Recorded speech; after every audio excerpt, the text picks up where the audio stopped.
विक्की अपनी गरीबी और बार बार होने वाले अपमान से परेशान था।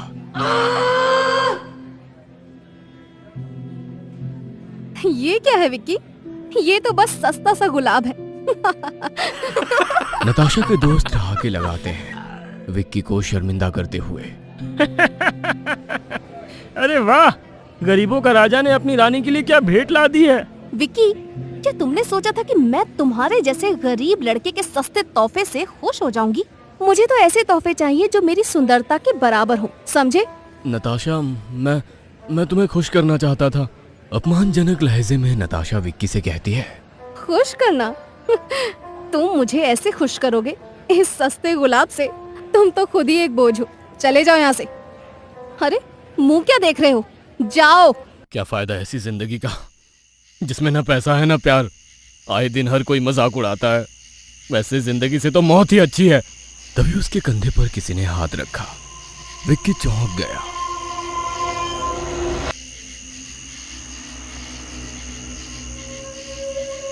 क्या हुआ बच्चा, जिंदगी से परेशान हो? हाँ बाबा, जिंदगी में ना तो पैसा है और ना ही प्यार, हर जगह अपमान। पक गया हूं जिंदगी से। चिंता मत कर, जो तू चाहेगा वही होगा। सिद्धि दूंगा तुझे, ऐसी साधना करूंगा तेरे लिए कि सोने चांदी में खेलेगा तू। आज अमावस्या है, आज की रात ठीक 12 बजे बाजू वाले शमशान में आ जाना। लेकिन आप करने क्या वाले हो? कौन सी सिद्धि? क्या ये सच होती है? विश्वास रख, तेरी जिंदगी बदल दूंगा।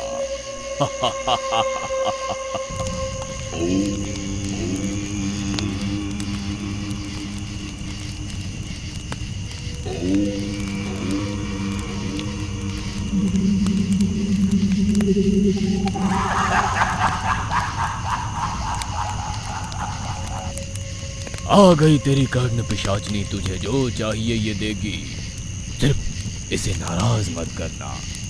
तो दोस्तों आइए जानते हैं कि विक्की को कर्ण पिशाचनी मिलने के बाद उसने नताशा और उसके दोस्तों के साथ क्या किया। लेकिन इससे पहले आपके अपने favourite channel once upon a time को सब्सक्राइब करें। अगर आपको वीडियो पसंद आया तो लाइक और शेयर करें। और एक आखिरी बात, बेल नोटिफिकेशन आइकन पर क्लिक करना ना भूलें। विक्की एक गरीब लड़का था जो अपनी मेहनत और लगन के दम पर हाई प्रोफाइल कॉलेज में स्कॉलरशिप पाकर पढ़ रहा था। अपने पुराने कपड़ों और गरीबी के कारण इस चकाचौंध भरी दुनिया में वो अक्सर खुद को अलग महसूस करता। फिर भी उसके दिल में एक गुप्त चाहत पल रही थी, नताशा के लिए। नताशा कॉलेज की सबसे खूबसूरत और लोकप्रिय लड़की, जिसकी अदाओं पर हर कोई फिदा था। एक दिन विक्की की किस्मत चमकी जब नताशा ने उससे बात करना शुरू किया। पहले तो विक्की को लगा कि यह कोई सपना है, लेकिन जल्द ही उसे एहसास हुआ कि नताशा सच में उसमें दिलचस्पी ले रही है। वो साथ में समय बिताने लगे, हंसी मजाक करने लगे और विक्की को लगा कि वो आखिरकार खुश है। लेकिन खुशी ज्यादा दिन नहीं टिकी। एक दिन कॉलेज के कैंटीन में, विक्की, तुम्हारी ये पुरानी किताबें, ये तुम्हें कितना ज्ञान देती होंगी ना? मैं तो तुम्हारी इस बात से बहुत प्रभावित हूँ। अरे नताशा, ये तो बस। नताशा के दोस्त हंसने लगते हैं, विक्की को असहज महसूस कराते हुए। अरे हमारी ब्यूटी क्वीन को तो आखिरकार अपना ब्रेन भी मिल ही गया। अरे तुम लोग चुप करो, विक्की बहुत समझदार और मेहनती है। नताशा विक्की की तरफ देखती है, उसकी आंखों में एक अलग ही चमक थी। विक्की, मैं तुम्हारे लिए कुछ खास करना चाहती हूँ। कल कॉलेज में एक ग्रुप डेट है, तुम मेरे साथ चलोगे? हाँ बिल्कुल। पर एक छोटी सी बात है, मैं चाहती हूँ कि तुम मेरे लिए खूबसूरत तोहफा लाओ, कुछ ऐसा जो मुझे हमेशा याद रहे। अरे ये तो बड़ी मुश्किल है विक्की के लिए। देखते हैं क्या लेकर आता है ये गरीब का औलाद। मैं जानती हूँ तुम मेरे लिए कुछ भी कर सकते हो विक्की। विक्की नताशा की आंखों में देखता है। उसे सबके सामने नताशा को निराश नहीं करना था, इसलिए हाँ बोलकर चला जाता है। दूसरे दिन कॉलेज के कैफे में विक्की नताशा से मिलने जाता है। तो विक्की, तुमने मेरे लिए क्या खूबसूरत तोहफा लिया है? नताशा, ये तुम्हारे लिए। विक्की नताशा को गुलाब देता है। वो उसे लेती है और उसे ध्यान से देखती है। फिर ये क्या है विक्की? ये तो बस एक सस्ता सा गुलाब है। नताशा के दोस्त विक्की को शर्मिंदा करते हुए। अरे वाह, गरीबों का राजा ने अपनी रानी के लिए क्या भेंट ला दी है। विक्की, क्या तुमने सोचा था कि मैं तुम्हारे जैसे गरीब लड़के के सस्ते तोहफे से खुश हो जाऊंगी? मुझे तो ऐसे तोहफे चाहिए जो मेरी सुंदरता के बराबर हों, समझे? नताशा, मैं तुम्हें खुश करना चाहता था। अपमानजनक लहजे में नताशा विक्की से कहती है। खुश करना? तुम मुझे ऐसे खुश करोगे इस सस्ते गुलाब से? तुम तो खुद ही एक बोझ हो। चले जाओ यहाँ से। अरे मुंह क्या देख रहे हो, जाओ। विक्की के आंखों में आंसू आने लगते हैं। वो अपमानित होकर वहां से निकल जाता है। चलते चलते खुद से ही बातें करता रहता है। क्या फायदा ऐसी जिंदगी का जिसमें ना पैसा है ना प्यार। आए दिन हर कोई मजाक उड़ाता है। वैसे जिंदगी से तो मौत ही अच्छी है। चलते चलते विक्की अब कॉलेज के पीछे वाले जंगल में चला जाता है और जोर जोर से रोने और चीखने लगता है। हे भगवान, मौत दे दे मुझे, नहीं जीनी ऐसी जिंदगी। तभी उसके कंधे पर किसी ने हाथ रखा। विक्की चौंक गया। उसने पीछे मुड़कर देखा तो एक भयानक दिखने वाला घोरी साधु उसके पीछे खड़ा था। क्या हुआ बच्चा, जिंदगी से परेशान हो? हाँ बाबा, जिंदगी में ना तो पैसा है और ना ही प्यार, हर जगह अपमान। पक गया हूं जिंदगी से। चिंता मत कर, जो तू चाहेगा वही होगा। सिद्धि दूंगा तुझे, ऐसी साधना करूंगा तेरे लिए कि सोने चांदी में खेलेगा तू। आज अमावस्या है, आज की रात ठीक 12 बजे बाजू वाले शमशान में आ जाना। लेकिन आप करने क्या वाले हो? कौन सी सिद्धि? क्या ये सच होती है? विश्वास रख, तेरी जिंदगी बदल दूंगा। वैसे भी इस जिंदगी में तो कुछ रखा नहीं है। ठीक है, इस बार बाबा को मिलकर देखता हूँ। रात का समय, विक्की शमशान में जाता है और देखता है अघोरी ने अपने साधना की शुरुआत कर दी थी। विक्की को देखकर अघोरी ने कहा, आ गया बच्चा, अब जैसा मैं कहता हूं वैसा तू कर। आज मैं साधना करूंगा कर्ण पिशाचनी की। वो यहां आएगी और तेरी होकर रहेगी। वो तुझे सब कुछ देगी, सब कुछ। तेरे कान में लोगों के सब राज बताएगी। क्या हुआ था, क्या होने वाला है, क्या हो चुका है, सब जानती है वो। उससे मिलेंगे तुझे लोगों के राज, और वो राज तो लोगों को बताकर करोड़पति बन जाएगा।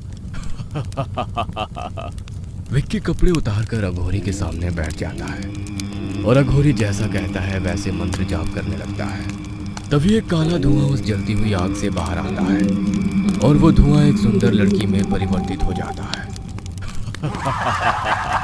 ले, आ गई तेरी कर्ण पिशाचनी, तुझे जो चाहिए ये देगी, सिर्फ इसे नाराज मत करना।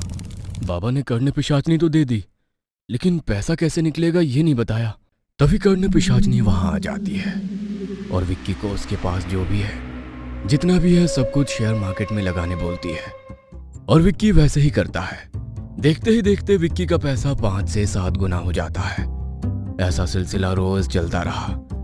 10 दिन में ही विक्की के पास बहुत सारा पैसा आ गया था। आज 10 से 12 दिन के बाद विक्की कॉलेज में आया था। विक्की के पास अब पैसों की कोई कमी नहीं थी, लेकिन फिर भी उसने कॉलेज में वही पुराने कपड़े पहन रखे थे जो वो पहले पहनता था। नताशा और उसकी सहेलियों ने फिर से विक्की को देखा और उसे पार्टी में शामिल होने को कहा। दरअसल उनका इरादा विक्की को चिढ़ाने का था, इसलिए उन्होंने उससे पार्टी देने को कहा। अरे विक्की, क्या बात है यार, इतने दिनों बाद दिखाई दिया। नताशा ने बनावटी मुस्कान के साथ कहा, बस ऐसे ही, कुछ खास नहीं। विक्की ने शांत स्वर में जवाब दिया। नताशा को पता था विक्की एक गरीब भिखारी है। वो विक्की का अपमान करने का एक भी मौका गंवाना नहीं चाहती थी। उसका अपमान करने के इरादे से नताशा ने विक्की से कहा, अच्छा, आज तो पार्टी बनती है, चलो सबको ट्रीट दो। दोस्तों सुनो, आज विक्की मेरे प्यार की खातिर सबको पार्टी दे रहा है। हाँ हाँ, क्यों नहीं, हम भी तो देखे तुम्हारे पास कितना पैसा है। दूसरी सहेली ने चुटकी ली। विक्की ने कोई प्रतिक्रिया नहीं दी, लेकिन ग्रुप में से एक लड़की ने कुछ महंगा खाना ऑर्डर किया और कैफे वेटर से कहा, भैया बिल विक्की से ले लेना, आज उसी की पार्टी है। सभी जोर जोर से हंसने लगे, लेकिन विक्की के चेहरे पर कोई भाव नहीं था। वो चुपचाप खड़ा रहा, मानो कुछ हुआ ही नहीं। विक्की के इस व्यवहार से नताशा और उसकी सहेलियां हैरान थी। उन्हें उम्मीद थी कि विक्की शर्मिंदा होगा, लेकिन वो बिल्कुल शांत था। विक्की ने वेटर को बुलाया और कहा, दोस्त, ये सब मेरे दोस्त हैं, जो चाहिए उन्हें खिला देना, पेमेंट मेरे तरफ से ले लेना। ये सुनते ही सब एक दूसरे की तरफ देखने लगे। कैफे की भीड़ में से आवाज आई, इस फटीचर के पास इतने पैसे आए कहां से? विक्की का ऐसा अंदाज देखकर नताशा हैरान हो गई और विक्की का हाथ पकड़कर बोली, विक्की चलो यहाँ से, मुझे तुमसे कुछ बात करनी है।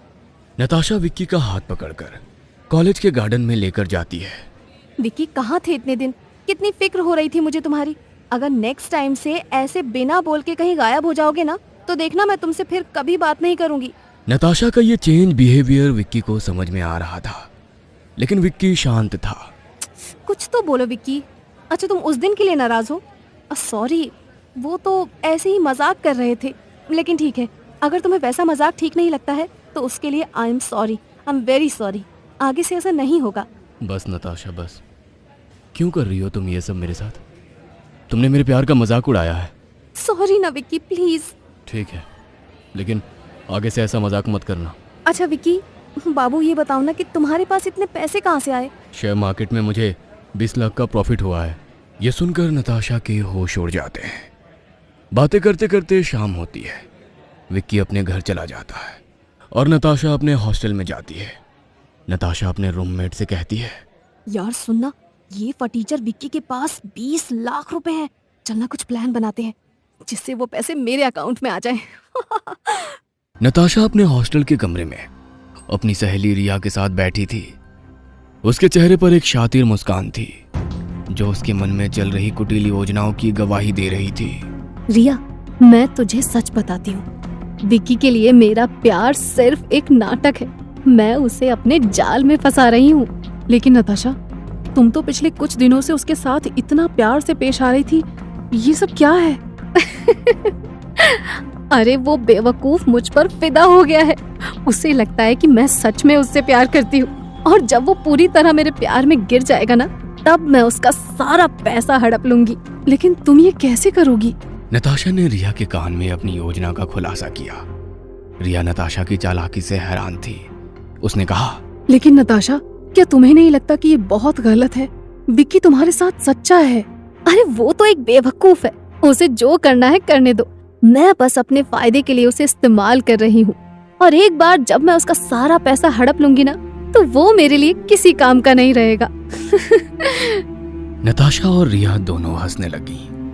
उनकी हंसी में एक खतरनाक मंशा छिपी थी। विक्की को इस बात का अंदाजा भी नहीं था कि उसके साथ क्या होने वाला था। विक्की कुछ दिनों से अपने घर में कर्ण पिशाचनी का आवाहन कर रहा था, लेकिन बहुत बार आवाहन करने के बाद भी कर्ण पिशाचनी का आने या प्रकट होने का कोई संकेत विक्की को नहीं मिल रहा था, और इस बात से विक्की परेशान था।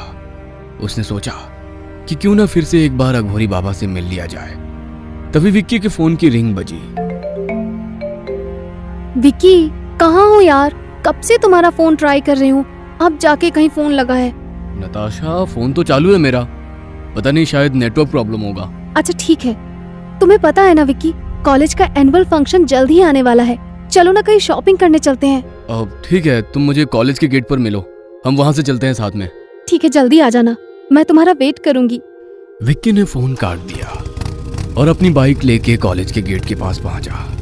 नताशा को पिक करके वहां से निकल गए। थोड़ी ही देर में एक आलीशान शॉप में नताशा विक्की को लेकर गई। नताशा को सैंडल और कुछ कपड़े खरीदने थे। विक्की ने एक सैंडल निकाली और नताशा के पैर में वो डाल रहा था। तभी नताशा ने पैर से ही उस सैंडल को फेंक दिया और विक्की से कहा, What the hell? कितनी चीप सैंडल है ये, मुझे तो वो चाहिए। नताशा ने इशारे करते हुए विक्की को कहा। दूसरी तरफ एक अमीर औरत कुछ शॉपिंग कर रही थी। नताशा की नजरें उसी पर टिकी हुई थी। उसका पर्स एक जगह गिर गया। नताशा और विक्की दोनों ने वो नोटिस किया। विक्की को लगा उस औरत की पर्स उसे दे देना चाहिए, लेकिन तभी नताशा ने विक्की से कहा, विक्की, वो पर्स जल्दी से ले लो ना प्लीज। नताशा, तुम्हें पता है मैं ये नहीं कर सकता। ओह विक्की, देखो उस औरत को, उसे कुछ फर्क नहीं पड़ेगा। और भगवान ने तुम्हें एक चांस दिया है, तुम्हें साबित करने का कि तुम मुझसे कितना प्यार करते हो। विक्की को उस पर्स को चुराना तो नहीं था, लेकिन नताशा के जिद की वजह से उसने वो पर्स उठाया। लेकिन तभी वो अमीर औरत पीछे मुड़ी और उसकी नजर के सामने विक्की उसकी पर्स हाथ में पकड़ रहा था। विक्की ने लड़खड़ाते हुए कहा, मैम आपकी पर्स यहाँ गिर गई थी। Thank you so much handsome, तुमने तो मेरा दिन बना दिया। This is my business card, call me whenever you required any help. Thank you ma'am. Natasha ये सब देख रही थी। जैसे ही वो औरत वहां से मुड़ी, नताशा ने कहा, विक्की मुझे कुछ नहीं सुनना, ये सैंडल मुझे चाहिए एट एनी कॉस्ट। नताशा ये बहुत महंगी है। एक काम करो, उस औरत ने तुम्हें बोला ना कि कुछ भी हेल्प चाहिए तो बताना, उसे बोलो ये सैंडल हमें गिफ्ट करने के लिए। नताशा ये क्या कह रही हो, ये बहुत एक्सपेंसिव है, वो ऐसे कैसे देगी हमें गिफ्ट। अरे तो तुमने भी उसकी हेल्प की है ना, और इन अमीर लोगों को कोई फर्क नहीं पड़ता 1-2 लाख से। अगर तुम सच में मुझसे बेहद प्यार करते हो तो तुम इतना तो मेरे लिए कर ही सकते हो। जाओ और उससे बात करो। विक्की एक दुविधा में फंसा था। वो कैसे उस अनजान औरत से इतनी एक्सपेंसिव सैंडल गिफ्ट में मांगता, और कैसे नताशा को यकीन दिलाता कि वो उससे प्यार करता है। उस औरत को नताशा और विक्की के बीच में जो भी हो रहा था उसका अंदाजा था। वो औरत बिल काउंटर पे बिल दे के पीछे मुड़ी और विक्की का परेशान चेहरा देखकर उससे पूछने लगी, oh hello handsome, what happened? परेशान लग रहे हो, बताओ मुझे। कुछ नहीं मैम, मेरी गर्लफ्रेंड को ये सैंडल चाहिए था, लेकिन ये बहुत एक्सपेंसिव है। Oh no, you don't worry, I will pay for it. तुमने मेरी हेल्प की है तो इतना मेरी तरफ से तो बनता ही है। इतना कहकर उसने विक्की के नजदीक जाकर विक्की के कान में कहा, तुम्हें खुद की रिस्पेक्ट करना आना चाहिए। तुम्हारी गर्लफ्रेंड सिर्फ पैसे से प्यार करती है, तुमसे नहीं हैंडसम। अमीर औरत ने बिलिंग काउंटर वाले लड़के से वो सैंडल पैक करने को बोला और वो बॉक्स विक्की के हाथों में थमाकर गेट के बाहर गई और अदृश्य हो गई। ये नजारा सिर्फ विक्की ने देखा। नताशा का पूरा ध्यान सिर्फ उस महंगी वाली सैंडल पे था। तो दोस्तों, कौन सा राज छुपा हुआ है उस अमीर औरत के गायब होने के पीछे? जानने के लिए देखते रहिए कर्ण पिशाचनी भाग 2। Vicky, I love you Honey. मैं बहुत खुश हूँ, तुमने मेरे लिए ये कर दिखाया। तुम्हें पता है इस सैंडल की कीमत पूरे 2 लाख। आज तक तुमने पैदा होने से अभी तक इतने के कपड़े तक नहीं खरीदे होंगे। नताशा बार बार विक्की का अपमान करती थी, लेकिन विक्की उसके प्यार में इतना पागल था कि उसे नताशा के अलावा दूसरा कुछ भी दिखाई नहीं देता था। विक्की ने बाइक स्टार्ट की और नताशा को कॉलेज हॉस्टल में छोड़ने के लिए विक्की निकल पड़ा। तभी सामने से आने वाले बेलगाम ट्रक ने विक्की के बाइक को जोर से धड़म मारी। विक्की ने हेलमेट पहन रखा था तो उसे थोड़ी बहुत चोट आई, लेकिन नताशा बाइक से 20 फीट की दूरी पर बेहोश होकर पड़ी थी। यह घटना देखकर लोगों की गर्दी जमा हो गई। नताशा का नसीब अच्छा था, वहां बाजू में ही एक एम्बुलेंस खड़ी थी। लोगों ने विक्की और नताशा को उठाने में मदद की। एम्बुलेंस सिटी हॉस्पिटल में पहुंची। ऑपरेशन थिएटर का लाइट चालू हुआ। विक्की ऑपरेशन थिएटर के सामने टेंशन में बैठा था। जैसे यह खबर नताशा के दोस्तों को मिली, सिटी हॉस्पिटल वो पहुंच गए। तब तक ऑपरेशन चालू था। डॉक्टर साहब बाहर आए। उन्होंने कहा, देखिए, घबराने की जरूरत नहीं है। पेशेंट को लाने में थोड़ी देर हो जाती तो प्रॉब्लम हो जाता। थोड़ी देर में पेशेंट को होश आ जाएगा, तभी तुम मिल सकते हो। विक्की और उसके दोस्तों के चेहरे पर से तनाव थोड़ा कम हुआ। विक्की और दोस्त नताशा से मिलने अंदर गए तो नताशा होश में तो थी, लेकिन सब लोगों को बुरी तरह से बड़ी बड़ी आंखों से घूर रही थी। उसकी आंखों के नीचे ब्लैक सर्कल बन चुके थे। अब नताशा ने नजरें घुमाई थी और वो बहुत ही विचित्र तरीके से एक दीवार की तरफ देख रही थी।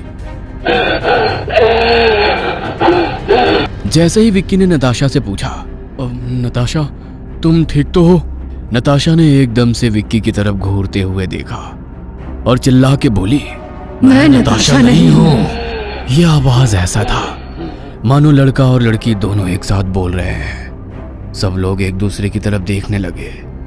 तभी नर्स वहां आई और उसने सबको बाहर वेट करने के लिए कहा। 2 दिन बाद हॉस्पिटल से नताशा का डिस्चार्ज हुआ।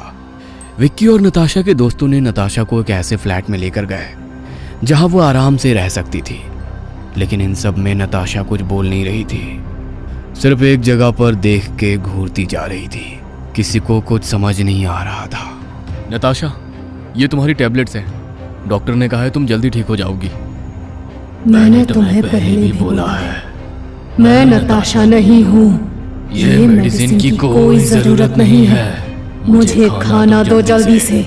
नताशा के एक दोस्त ने खाने की प्लेट नताशा के सामने रखी, लेकिन ये क्या, नताशा खाना इस तरह से खा रही थी मानो कोई जानवर खा रहा है। गुस्सैल आवाज में नताशा ने फिर से खाना मांगा। खाना दो और चाहिए। ऐसा करते करते उसने सभी लोगों का खाना खत्म कर दिया और पानी मांगने लगी। विक्की ने पानी का गिलास नताशा के हाथ में दिया। वो गिलास नताशा ने फेंक दिया और गुस्से में बोली, घड़ा दो पानी का। और पानी का घड़ा को मुंह लगाकर पानी पीने लगी। यह सब अजीब था। विक्की को समझ आ गया था कि यह सब कुछ नॉर्मल नहीं है। तभी उसे उस अघोरी की बात याद आई। विक्की ने दोस्तों से कहा, अब तुम सब यहीं रुको, मैं किसी को लेकर आता हूँ जो नताशा को ठीक करने में हमारी मदद कर सके। विक्की रुको, मैं भी आता हूँ तुम्हारे साथ। अरे नहीं नहीं, तुम सिर्फ नताशा का ख्याल रखना, मैं जल्द से जल्द आता हूँ। विक्की के दोस्त ने सिर हिला के हाँ में जवाब दिया और विक्की उस घने जंगल की ओर चला गया। उसने अघोरी बाबा को पूरी हकीकत बताई। अघोरी बाबा विक्की के साथ उसके फ्लैट पर आया। नताशा सो रही थी। अघोरी बाबा को देखकर उसके दोस्त बोले, विक्की, ये सब क्या है? यार तू पागल हो गया है क्या? इसे पाखंडी बाबा की नहीं, डॉक्टर की जरूरत है। ठीक कह रहे हो तुम, इस पाखंडी बाबा को निकाल दो यहाँ से। बस करो, तुमसे ज्यादा चिंता मुझे है नताशा की। वो मेरी गर्लफ्रेंड है। कौन सी गर्लफ्रेंड और तुम्हारी कौन सी रिलेशनशिप? कॉलेज में सबको पता है कि नताशा तुम्हारी सिर्फ खिंचाई कर रही है, वो कोई तुम्हारी गर्लफ्रेंड नहीं है। नताशा की दोस्त रिया ने इतना कहा ही था तो जोर जोर से नताशा की हंसने की आवाज आने लगी।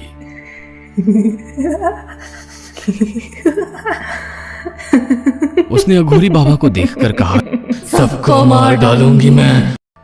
और तभी लाइट चालू बंद होना शुरू हो गए। चुप, कौन हो तुम और नताशा की शरीर में क्या कर रही हो? नताशा जोर जोर से हंसने लगी और अपने हाथ और पैर उल्टे करके जैसे कोई जानवर चलता है वैसे चलने लगी। ये सब देखकर सब लोग डर गए। चलते चलते अचानक से वो बोलने लगी, मेरा तुम कुछ उखाड़ नहीं सकते, सबको मार डालूंगी मैं, सबको।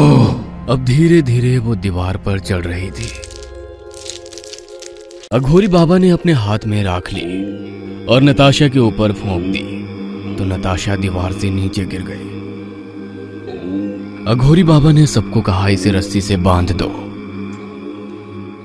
बोल, कौन है तू और यहां किस लिए आई है? नताशा ने अघोरी को गुस्से से देखा और नजरों से एक सीलिंग पर लटका हुआ झूमर जोर से अघोरी बाबा पर गिराया। अघोरी बाबा बाल बाल बच गए। उन्होंने एक लकड़ी की काठी से जोर से नताशा के कंधे पर प्रहार किया और फिर से पूछा, कौन हो तुम और नताशा के शरीर में क्या कर रही हो?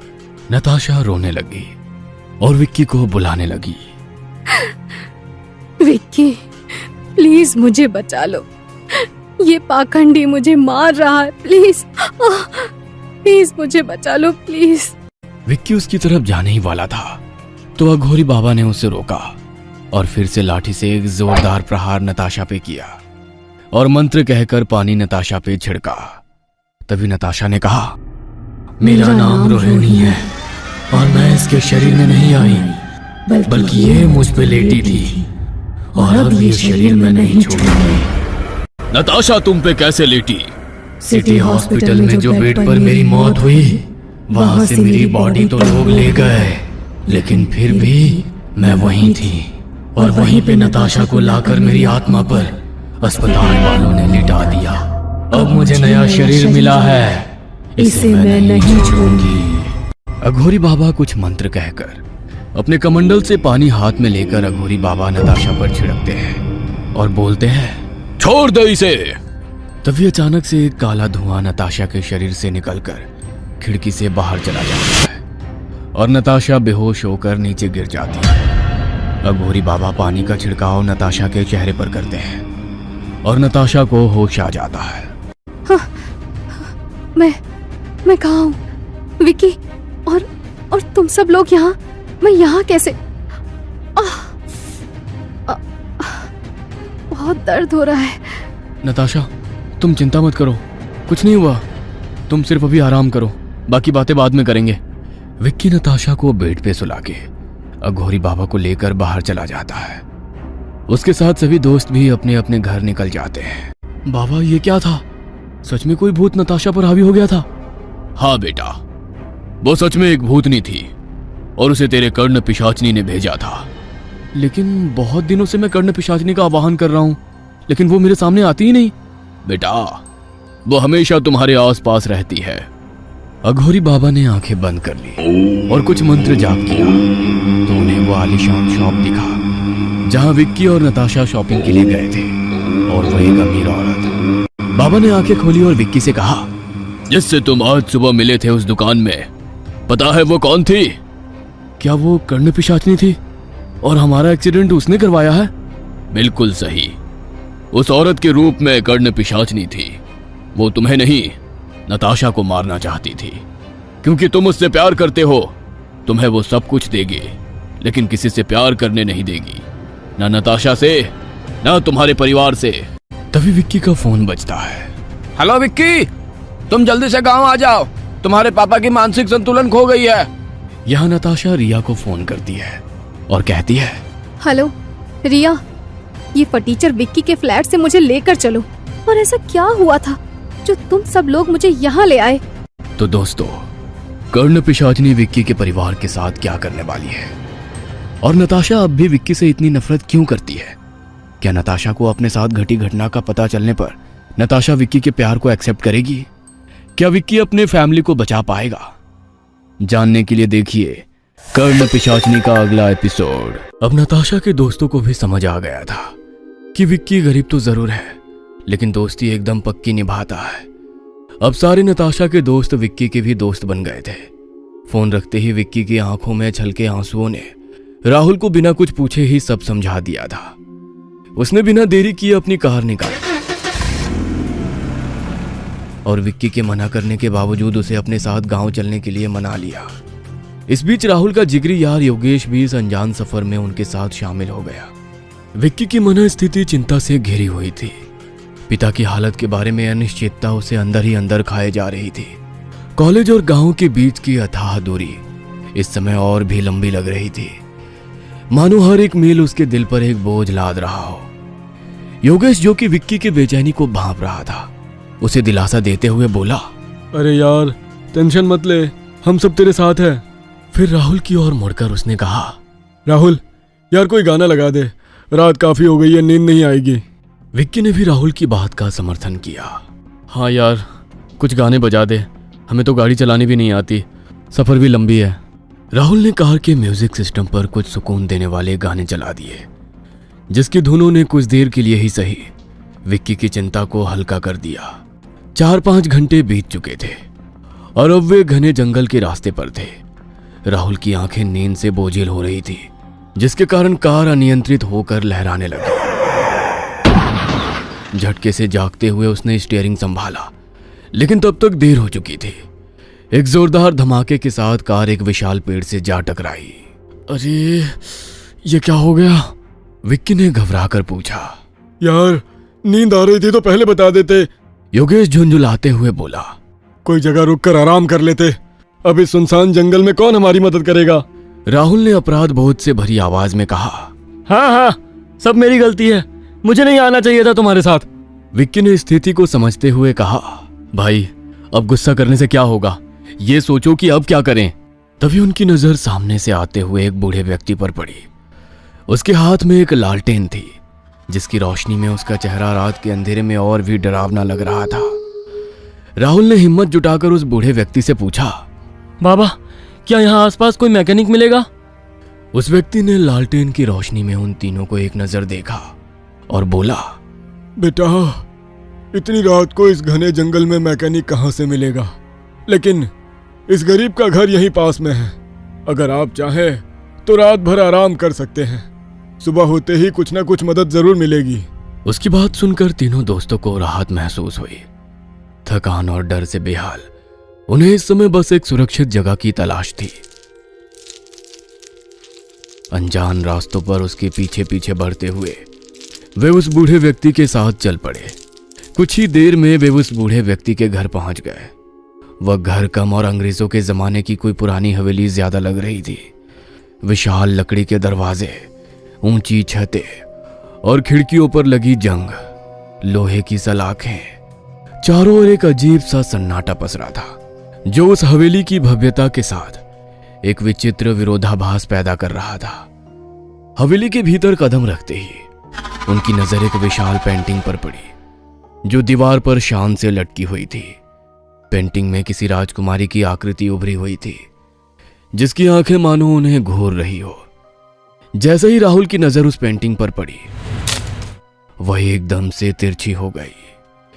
इतनी भव्य हवेली का जंगल के बीच होना अपने आप में एक रहस्य था और ऊपर से बिजली का ना होना इस रहस्य को और गहरा कर रहा था। बूढ़े व्यक्ति ने उन्हें बैठने का इशारा किया और तीनों के लिए पानी लेकर आया। राहुल ने पानी का गिलास अपने हाथों में लिया और जैसे ही एक घूंट भरा उसके चेहरे पर अजीब सी घृणा छा गई। ये कैसा पानी है? बूढ़ा व्यक्ति एक भयानक मुस्कान के साथ बोला, इस हवेली में पानी से नहीं खून से प्यास बुझाई जाती है।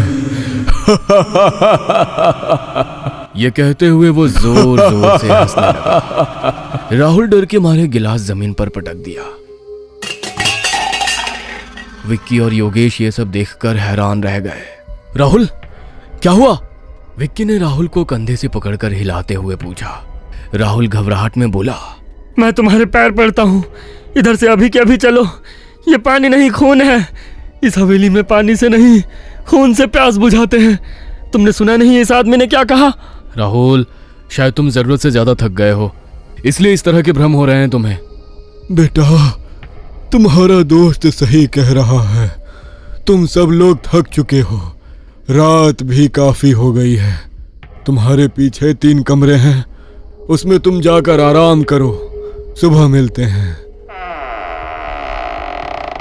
विक्की और योगेश राहुल को एक कमरे में लेकर गए, मगर उस कमरे में केवल एक छोटा सा बिस्तर था जिस पर तीनों का सोना नामुमकिन था।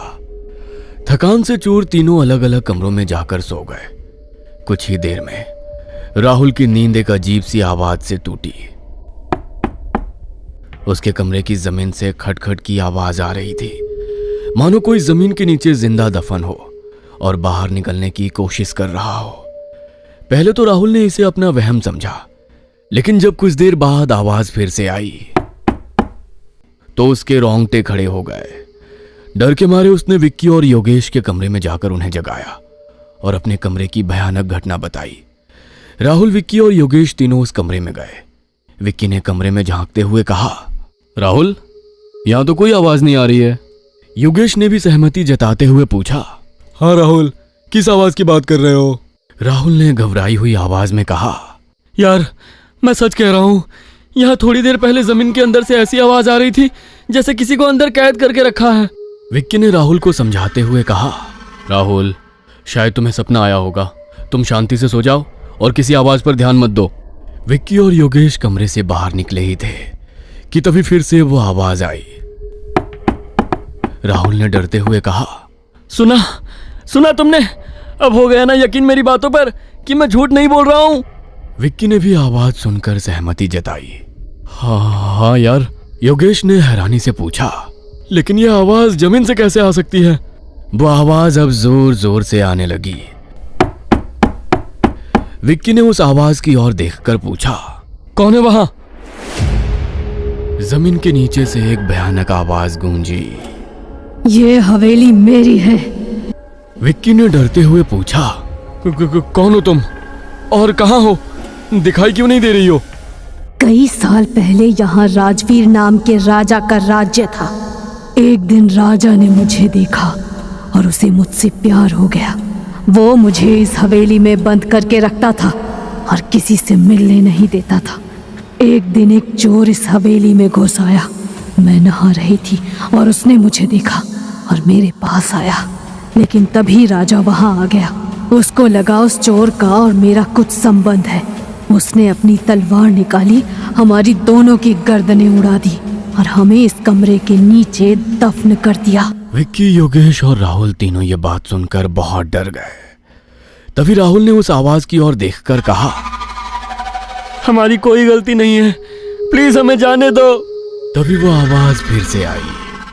मैं तुम्हें परेशान करना नहीं चाहती, सिर्फ तुम यहाँ से हमें बाहर निकालो और हमारा अंतिम संस्कार कर दो तो हमें मुक्ति मिल जाएगी। उसकी बात सुनकर राहुल, विक्की और योगेश ने मिलकर वहां गड्ढा खोदना शुरू किया।